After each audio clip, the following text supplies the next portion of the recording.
evening or good morning, good evening, wherever you're joining us from. Thank you so much for coming to our discussion about women in courage with Kimberly Bryant. We're so excited to start today's session. Just our typical housekeeping overview. We will be taking questions at the end of the session, so feel free to add your questions to the chat. For those of you who are new to Excel events, you can do that in the platform on the right-hand side of your screen. There's a chat function. There's also the Q&A. Please feel free to add any questions there.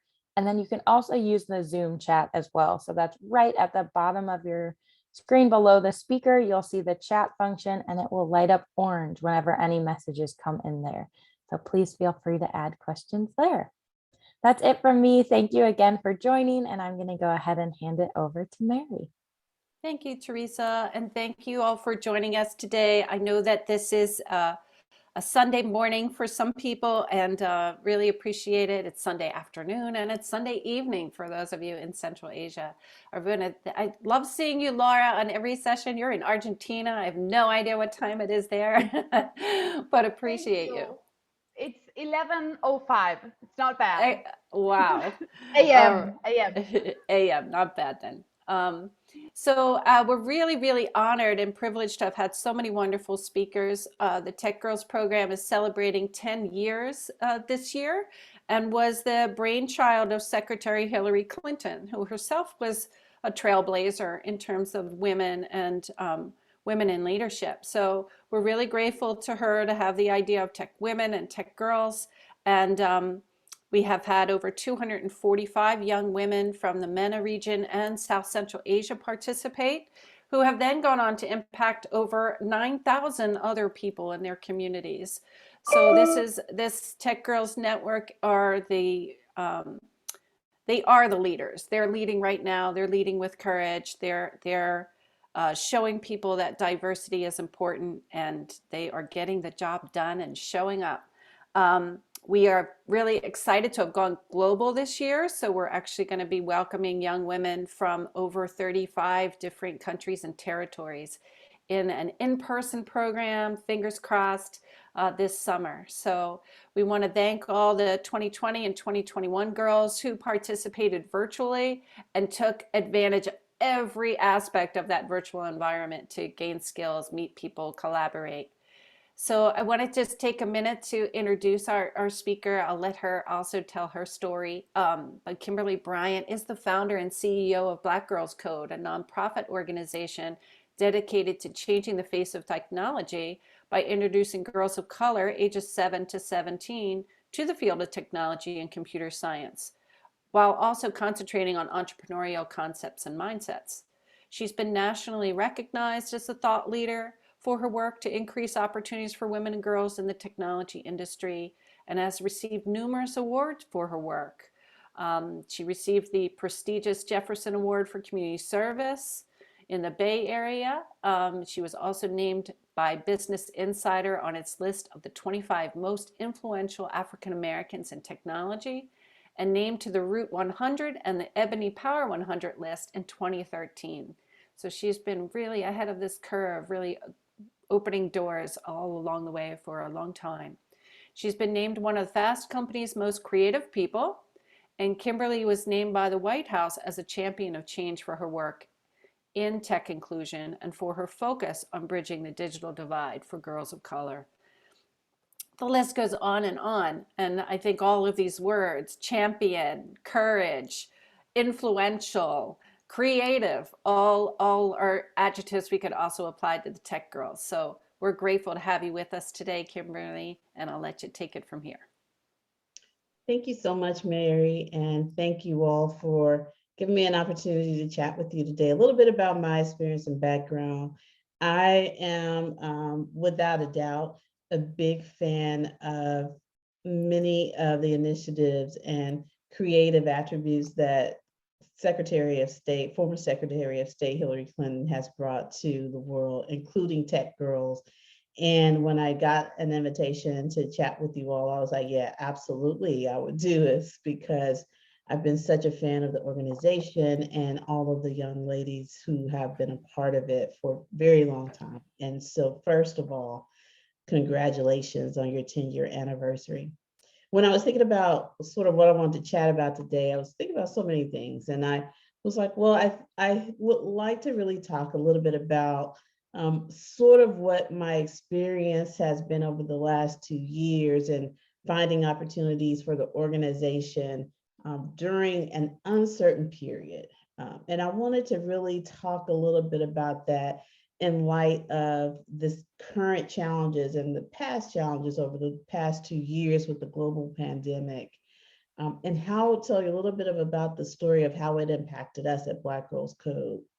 So I think really revisiting this past 2 years is important because, as I said, not only did we have to survive this pandemic as an organization, as a team of leaders, we had to learn how to thrive within this really uncertain period. I see a lot of that happening still today all over the world. And I think we become in those moments really inconsequential leaders, thrust into a situation and being able to shift and move our teams forward is really an important trait to have. So the organization that I created, Black Girls Code, was really born for the purpose of creating a more equitable digital landscape for girls who came from underrepresented communities. So you could say in a sense, our organization is itself a digital native. But we were working in a world in 2020 at the beginning of the year in which we were teaching about technology, but not necessarily relying on technology, if you will, in order to do our work from a fullest extent of it. So I think it's a bit of an irony, if you will, that when the pandemic hit in March of 2020, 2 years ago, so almost to the date of where we are right now, we had to rely on tech in a way that we had never done before to enable to do our work. So as a CEO, I was used to, because it was a struggle, we're a grassroots organization, I was really used to seeing my team thrive amongst this sometimes unimaginable odds, but I still was not prepared, if you will, for what we were facing in March 2020. And so I had to learn a lot, like in the moment, not only about how to connect with my team, but how to connect with the communities that we serve. And so I wanted to share just a little bit about some of the ways we in 2020 and 2021 were able to survive this crisis, as well as share a little bit about some or other organizations that I admire here that have done the same thing. So I wanted to start just by telling you a little bit about my story at Black Girls Code. Black Girls Code was founded here in the Bay Area, where I am now in California. And it was in 2011. And we really started with this vision, as I said, to change the face of technology. We have over 15 chapters across the US and in Johannesburg, South Africa. And we would normally, I want to say normally before the pandemic, run a series of workshops and events that would be in person, and they would be managed by an army, if you will, of volunteers who were distributed all across the world in all these various cities. And we had staff operating in 2 different offices, one in New York City, one in here, the Bay Area in Oakland, California. But back in 2020, in the first or second week of March, that is the time when it became clear that the BGC staff was going to need a new plan for 2020 as we went into shelter in place, first here in California, and then in our office in New York City.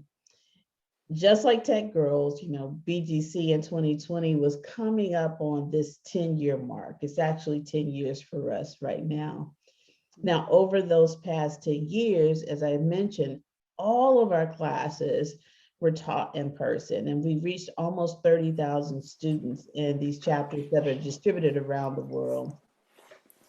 And face-to-face classes that could probably include on some of our most busiest classes, up to 100 students in one workshop and in one room.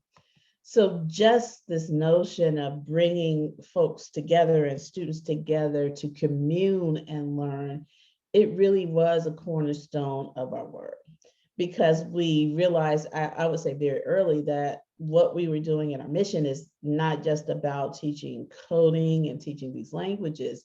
It really is about creating community and teaching girls within that community to become leaders. So also very similar to the tech girls community. Our work, however, was really focused on, as I said, bridging this digital divide and changing the face of technology. Some of the statistics around why we decided to do what we do at Black Girls Code are rather dire when you look at the numbers of inclusion for Black women in technology. Black women represent less than about 3% of the graduates who earn bachelor's degrees in computer science, and represent less than 2% in the workplace in most tech and tech-enabled companies. And if you even look at founders of companies, entrepreneurs, if you will, Black women receive less than 0.2% of all early stage venture capital funding. So these, really, really dire statistics is really the driving force, if you will, for why Black Girls Code as an organization was created, and why we are still needed as an organization. And I think part of what makes our organization so unique is that we create these safe spaces, if you will, where these young Black and brown women are able to learn these STEM principles together. And also they get to do it with leaders who look like them, have similar backgrounds and experiences, and who can provide them not only, just skills, as I said, but also give them, I would say, access to role models and an ability to see themselves in one another and see themselves as leaders of the future. Now, in our work at Black Girls Code, we've always been really hyper-focused, if you will, on the health and safety of our communities. But when this pandemic hit in 2020, we were just reminded of this core principle. And I had to admit, as a CEO, initially, I thought that we would be back in doing our work as normal, like in a couple of, I don't know if I was a couple of weeks, let's just say a couple of months. I thought we would be back to normal. And as the summer and the spring approached, I realized that that normal was not going to happen. And that, in fact, we might be facing a new reality. And we would have to figure out how not only to, as I said, survive in this new world, but we would have to learn how to thrive in it. And I had a bit of an epiphany, and I don't know now if I would even call it epiphany. Maybe there's a better word for it. Maybe it was like a realization that if we were going to be able to continue to keep our teams activated, as well as to support our communities, we're going to have to do a pivot, and we will have to pivot into doing these workshops and classes and events virtually, and perhaps doing it virtually throughout the foreseeable future. And I can, honestly say that now, 3 years later, while we are just now, and I do mean just now, we're just now thinking of going back in person this summer, we still are very much so focused on delivering workshops in this virtual platform. But in 2020, it was totally new. Like, we had not done any classes virtually. I don't even think we were really adamantly using tools like Zoom to connect with each other. I mean, we use some web conferencing, but not the virtual web conferencing like this. So all of those tools were completely new to us. And we didn't even have lesson plans that were formatted to do these workshops and classes in a virtual format. So everything we had to learn in the moment.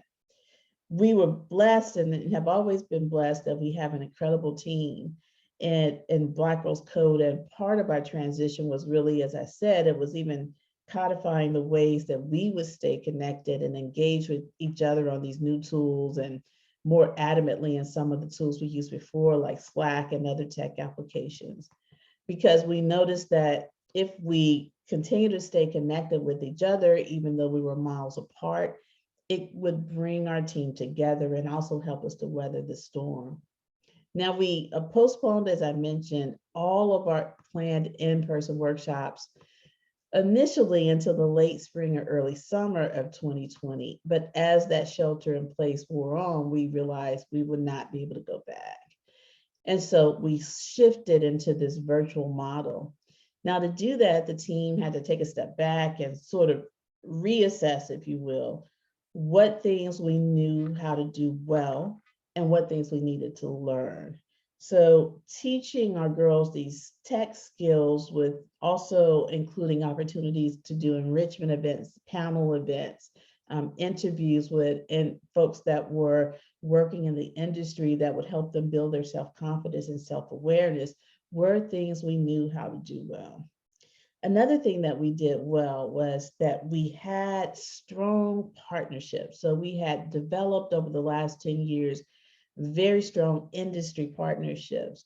And so we went to those partners, Microsoft, Accenture, et cetera, and we relied on some of their expertise to bring in some of those tech tools and learning plans that we could utilize and we could transition into a virtual platform.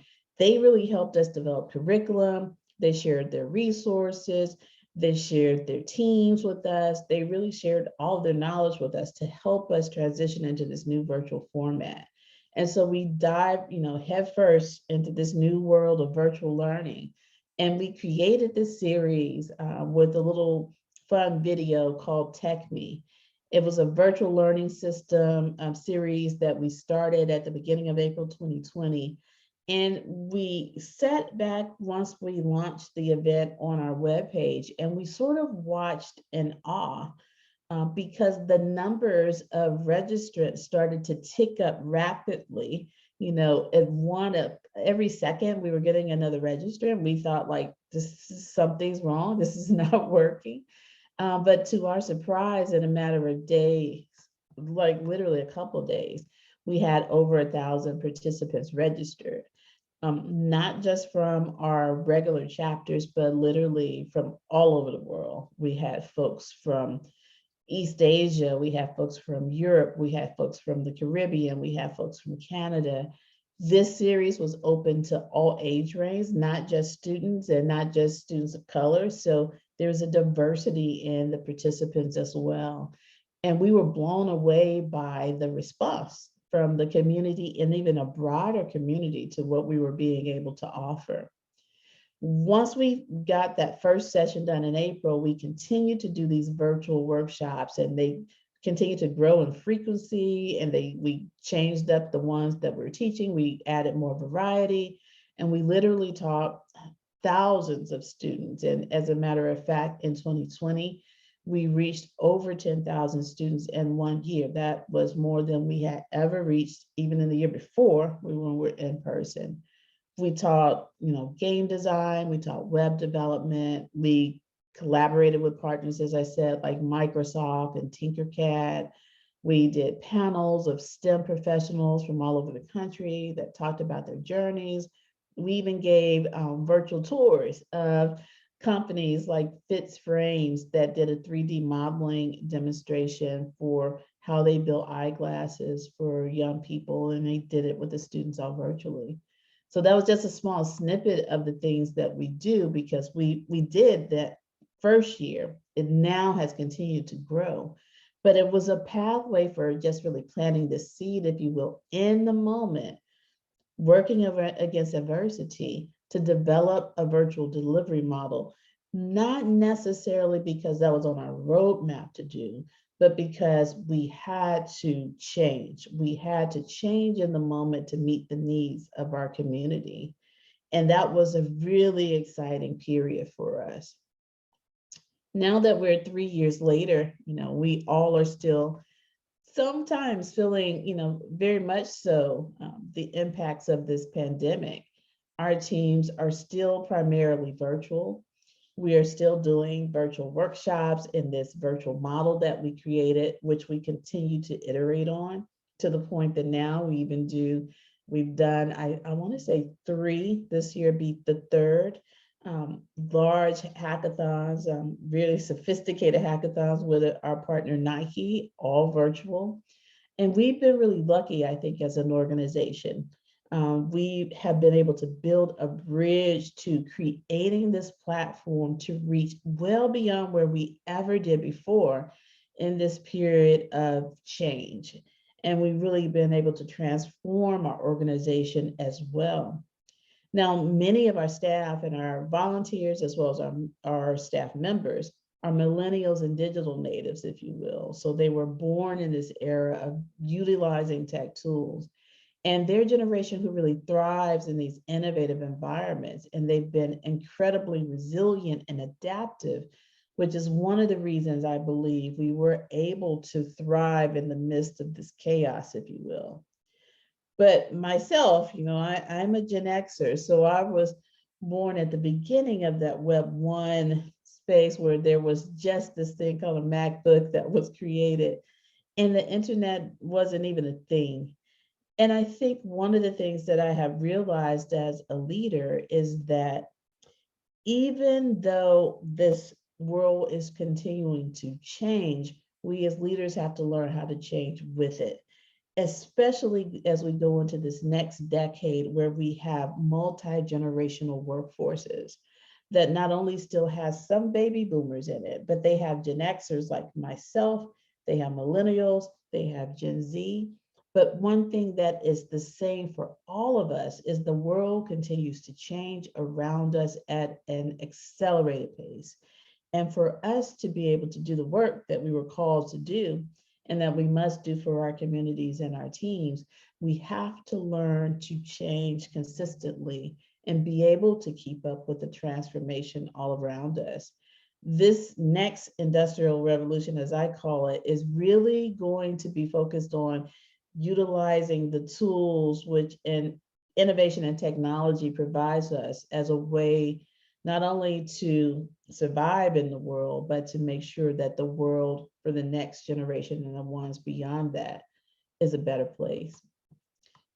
I think also one of the things, the changes that impacted me during this pandemic was just figuring out how to scale our impact in this new world, because we had a chance to, as I said, widen our net and broaden our reach well beyond the places that we were in before, and to reach girls and boys, women and men in communities that we may not have reached in our in-person workshops.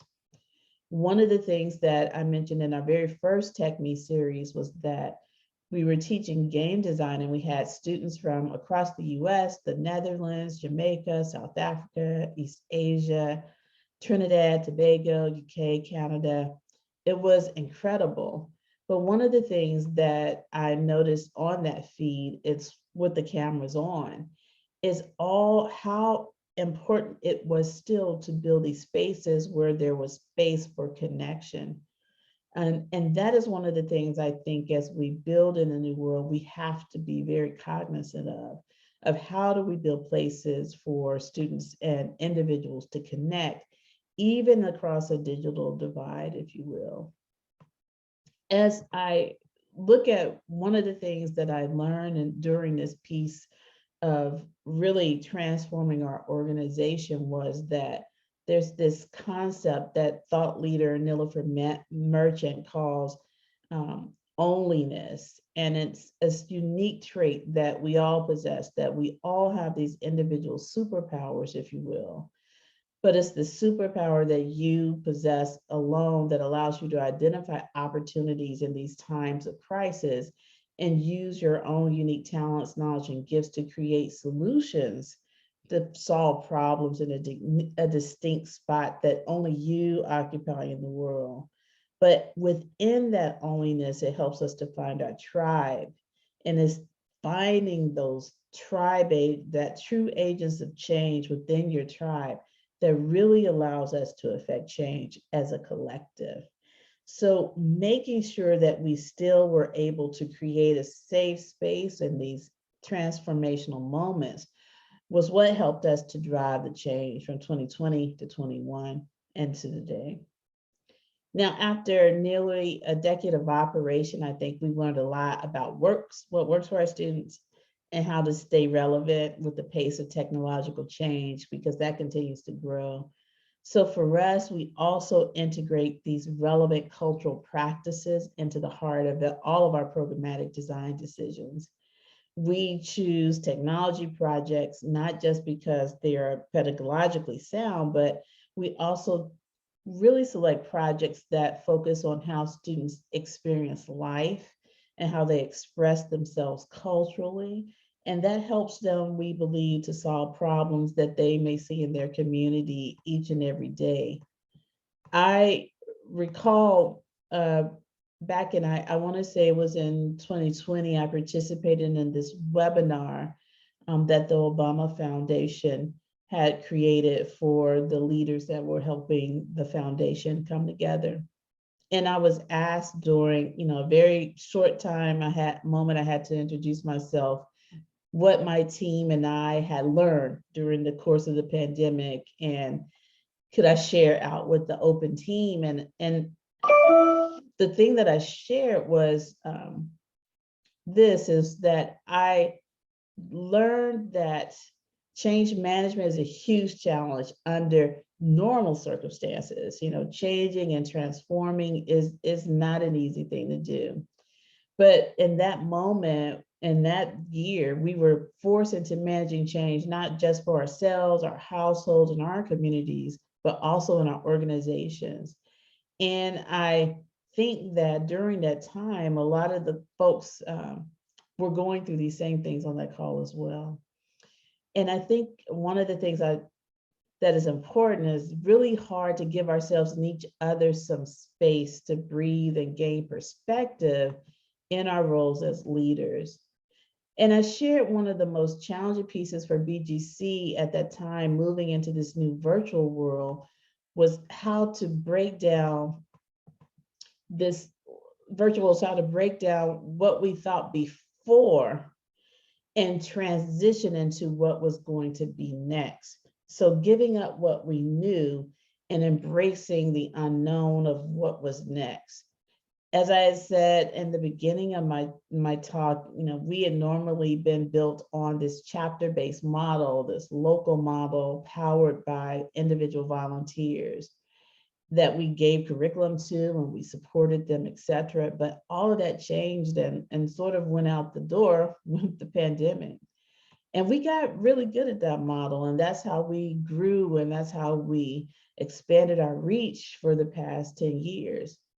But really getting good at building and scaling those chapters and organizing those local events for our students meant that it was really hard to stop thinking in that model, right? Because change is hard. And that's what we knew.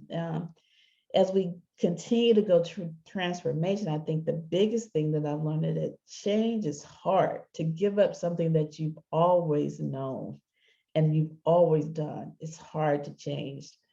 So when we did that very first virtual event, I started to think about that global footprint of all of those young participants. And it was in looking at that screen, as I said, with students and learners from all over the world, that I thought, my goodness, we could literally reach across the diaspora in ways that we had never thought possible before, if we changed.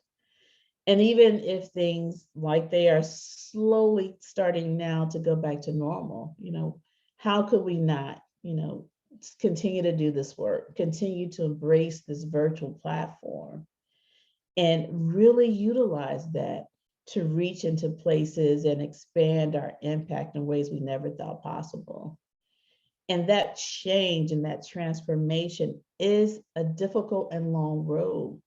But I think one of the things that we really did well as an organization was create this culturally relevant experience that ensured that the space and community that we created within BGC would persist, whether it was an in-person workshop or whether it was on a Zoom virtual experience. In that moment, I think for me was an understanding of how important it is for organizations, leadership, to adapt to change in times of uncertainty. And I wanted to share a story of a few other leaders that I also was able to learn about during the last 2 years who adapted to change very similar to how BGC adapted to that change and why it's an important trait for us to develop as leaders. One of the ones that I wanted to share in particular that means a lot to me is right here rooted in East Oakland, California, where I live. And it's called the East Oakland Collective. It's a nonprofit organization that was founded by an Oakland native named Candace Elder in 2016. And she created this organization in response to what she saw as gentrification and disenfranchisement that was creeping into the close-knit community in which she was born and where she grew up. East Oakland Collective, very much like Black Girls Code, uses a core of volunteers. Many of them are millennials and they're professionals in different industries across the Bay Area. But Candace brings together these cores of volunteers to catalyze efforts at providing economic empowerment, civic engagement, and homelessness services for longtime residents in Oakland and surrounding counties here in the East Bay, as we call it. Now, before the pandemic, East Oakland Collective's most popular program was one that's called Feed the Hood. And in this program, called Feed the Hood, they're responsible for distributing meals and hygiene kits across Oakland and Berkeley. And they probably use about 200 to 400 volunteers, give or take, to do this work over the course of the year or so. All that changed when COVID hit for EOC. And they also were forced to adjust because the large gatherings were suspended in March of 2020.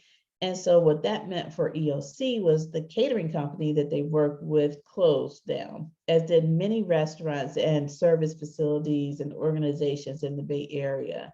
So all of the critical supplies that Candace and her team needed for the hygiene kits and such that they put together for these communities, they could not get them because these companies had shut down. And so they had to adapt.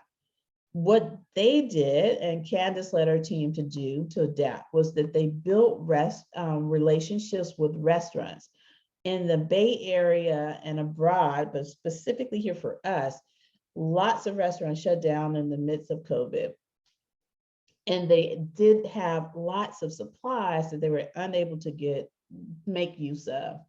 And so organizations such as Candace has partnered with these restaurants that were no longer serving customers to supply them with those resources that they did not have use for.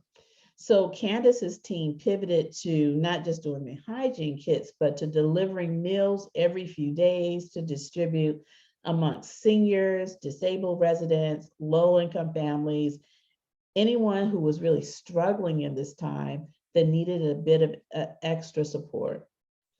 This quickly turned into distributing about 400 meals per week to over 1,000 individuals. And EOC saw an opportunity in the midst of a crisis to really harness their unique skills and capabilities of distributing these assets and resources to their community, to really expanding their reach and making an impact at a great time of need and uncertainty here in the Bay Area.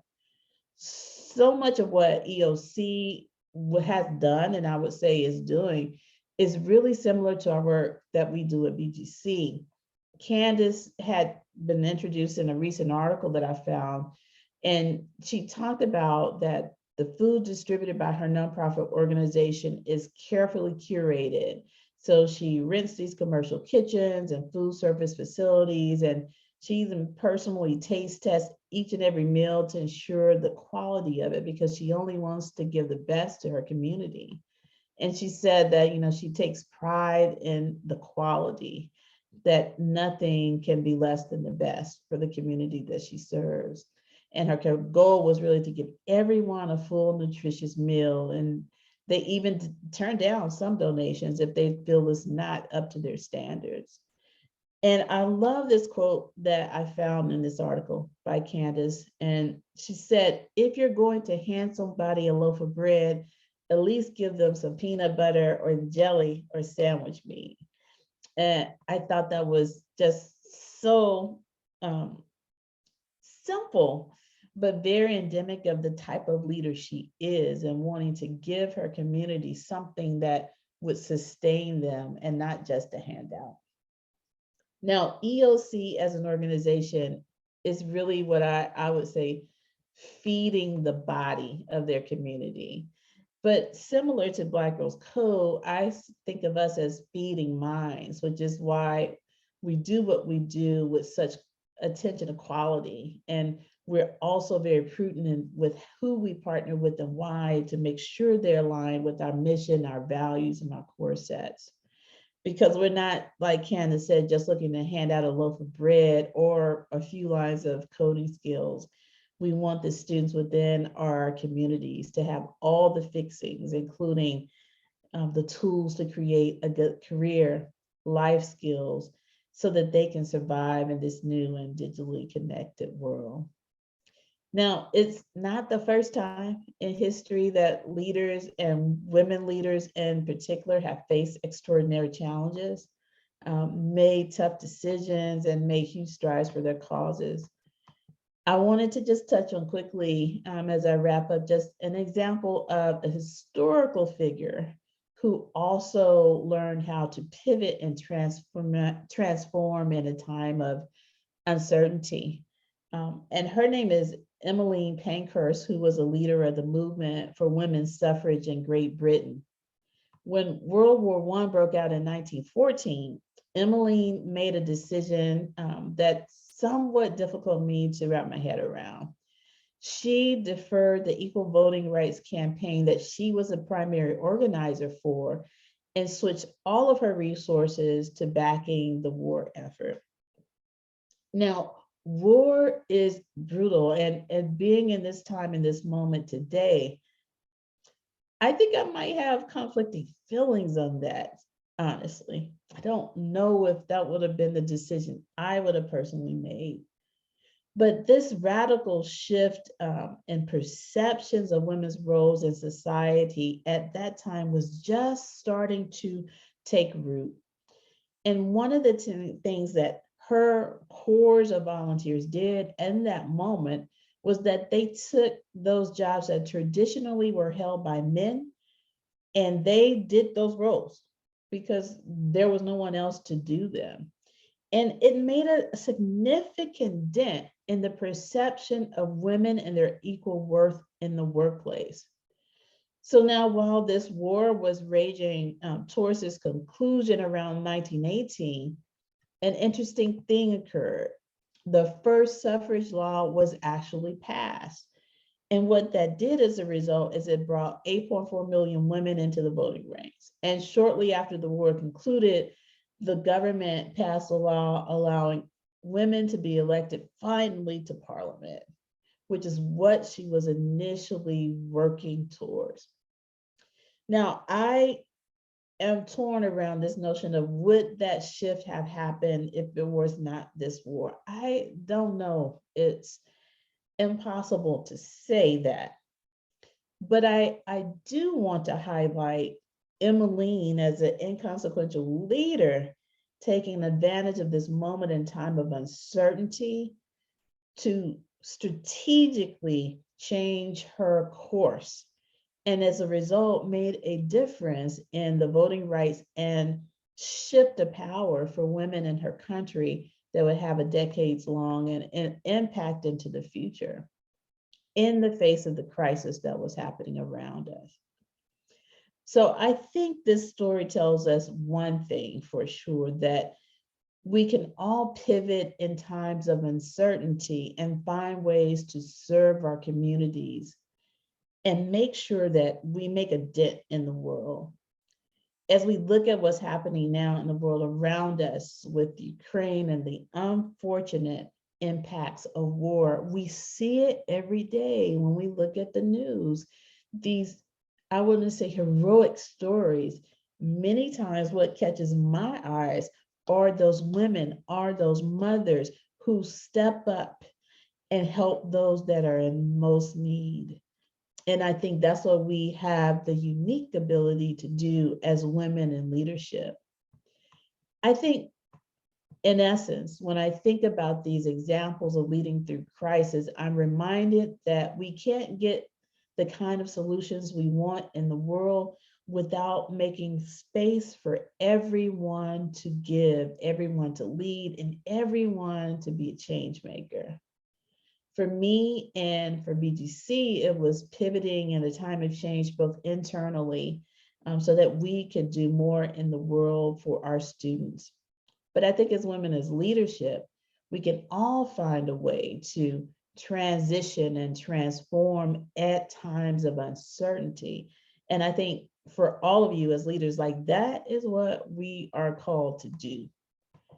Find a way to change, find a way to pivot, find a way to transform, to be there for our teams and our communities in a very real and impactful way.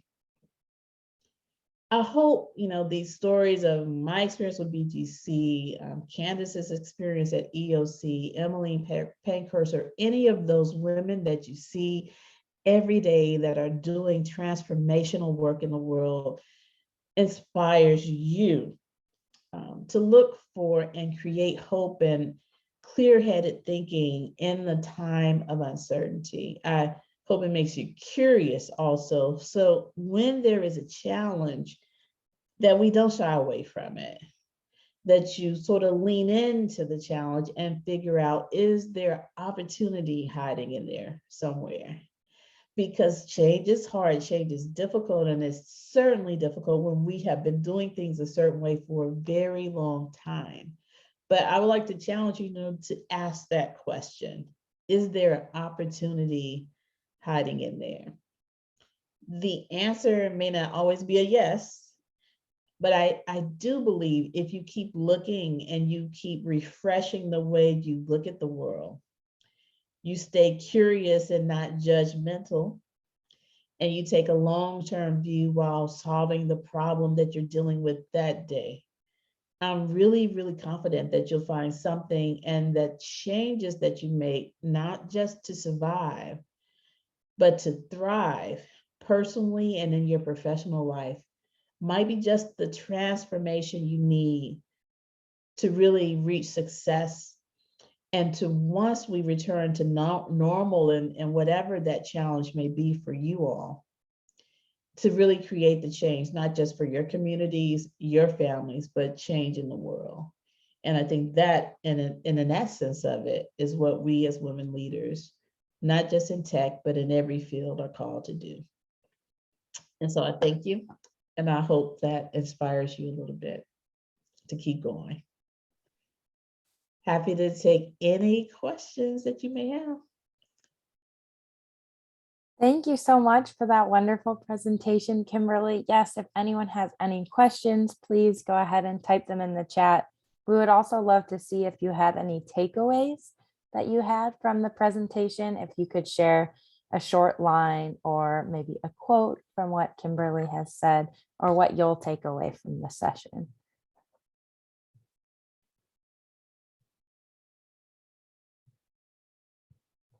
While people are doing that, Kimberly, I just want to say thank you so much for recapping the last 2 years.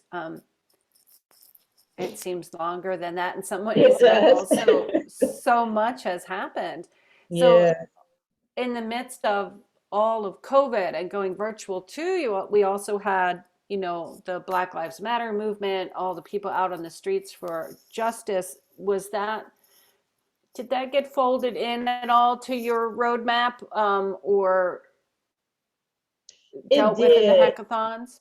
It absolutely did. I think for us, to be honest, it was sort of like a double blow, if you will. So we were, it does seem like a lifetime. It seems like so long, but it really was like this time 2 years ago when we were rapidly throwing things in the storage room and closing up our office in like 30 minutes. Like literally, it was bananas. And within, I would say within 40 days, less than 40 days, then we transitioned to this virtual model. So like from April to May, we're trying to figure out how to do this virtual model. And then June, around the middle of June, George Floyd murder occurs and people are on the streets. And I feel that we were a bit of shell shock, to be honest. Yeah. And we spent a lot of time in 2020, like bringing in like practitioners to do like meditation with the team, like doing yoga, because the spiritual toll of the pandemic and then those social justice activations was a lot.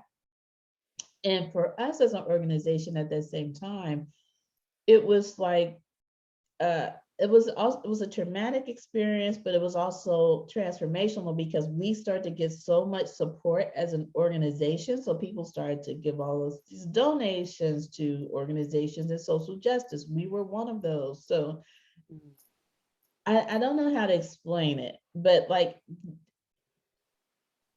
I guess I would say like, imagine having, support, something supposedly good happening at the time where you're sitting at your own funeral, if you would. I don't know. It was a very challenging. I'm gonna tell you honestly, like 2020 was probably the hardest year I ever had in my professional life. It was hard. It was hard. It was the hardest year I ever had, ever, as a leader in my whole life. And I'm 55. So I'm telling you, it was hard. It was hard because it was just this incredible mix of emotions and experiences, and also trying to stay, focused on leading in that moment. It was more than a notion. And so I think about that a lot as leaders when we're in that moment. Like some of the lessons that I think I learned now in hindsight is like, you gotta put your own, just like they tell you on the airline, you gotta put your own mask on first. Like you have to find some way to stay sane, because for yourself you have to take care of you. Because if you don't take care of you, you can absolutely not take care of that team. You cannot stay focused on doing the work. And it seems counterintuitive because as leaders, we want to take care of others, but you got to take care of yourself. You have to do that first. And then I think of the pandemic was a bit interesting also, is because, we were also separated from each other. And I think that makes it very difficult. So I think finding ways, if you can, to connect and commune so that you can create those bonds and connections beyond just work, beyond just the transactional elements of work. Like you have to do that. And that's difficult to do in a virtual space. So I don't even have the answers for that piece, but I do see that as something that is missing in the midst of going through great challenge. Like you got to find a way to connect with someone who can be that safe spot for you to land, if you will, because you're gonna need that. You need to connect beyond the work of tactically getting things done. And then I said, just give yourself some grace, because when you're in a challenging situation and in trauma, you're not gonna get everything right. You're not gonna get everything right. So giving yourself some grace to like make some mistakes, see what works, and then get back in there and try again. Thank you. I needed that. Yeah, Awesome. Yeah. I see we have something from Laura in the chat here about it, remembering how it is important to transform and transition in times of crisis. That's a great takeaway. And then the question is, I was wondering if girls as well as boys joined the Tech Me initiative you offered in your website, or do you just focus on girls? No, it was girls and boys, and even into the summer programs for the last 2 years, so 2020 and 2021, we made them co-ed as well because they were Good. virtual. Now, going back in person, the classes will not most likely not be co-ed, but for the virtual classes and even in the summer, extensive summer programs that we did virtually in 2020 and 21, we did open them to boys and girls. It's awesome. Yeah, so it's hard sometimes. What advice would you, okay, Brittany, what advice would you give your younger self if you were just starting your career out now in 2022? Yeah.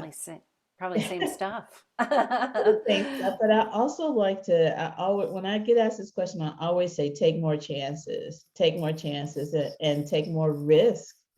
I don't know why, but I don't know why, but I was very risk averse as a young person. And I think now, for example, one example, like when I was in an engineer just starting out, I had an opportunity to go into an engineering rotation program, and it's a 2-year rotation. You would go to different sites from the company that I worked at, and you would, have different experience in different parts of the business.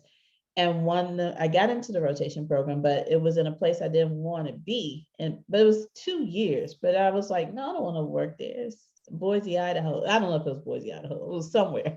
And I didn't want to be as a young person. And I didn't go. And or even in college, when I switched my major to electrical engineering, I could either go into power, so like power or systems or solid state, more like technology. And I went power because I knew about power. I didn't know about, I just didn't take as many chances as I wish I had. And I think that when you're a young person, and especially women, like we have this, I want to say this veil of having to be perfect all the time that kind of tends to follow us, especially women in leadership. And I want to give us a push to like take more chances, take more risk, especially earlier in your career, because you never know where you may end up. You never know, like, unless you actually try some things and do some things that you don't have all, the answers to. You may be surprised and where you find your passions. That's wonderful. Well, I know that this has been a really wonderful session for everybody. I have a lot of key quotes I've been typing along the way, so I really want to thank you. And I hope we also can continue to partner together and involve some of your alumni in our program as participants to meet these girls from all around the world. And thank you for pivoting as you did and for sharing that journey with us. I think that's also the experience of these teenage girls. A lot of their follow-on projects also reflected that focus on mental health, but just resiliency. Just what does it mean to have skills for being resilient leaders? So thank you so very much. And we'll be sure to keep in touch with you along the way. Thank you so much for having me. And I just want to say one more thing to everyone and to all of us as women and these roles, all of us, just keep going. I mean, just keep going. Just keep going. Even if it's hard, find your tribe, find your community, and keep going. And I think that's the word at the end of the day. I tweet that a lot. Keep going. And just stay in there. Just hang in there. Great. All right. Thank you, guys. Thank you so very much.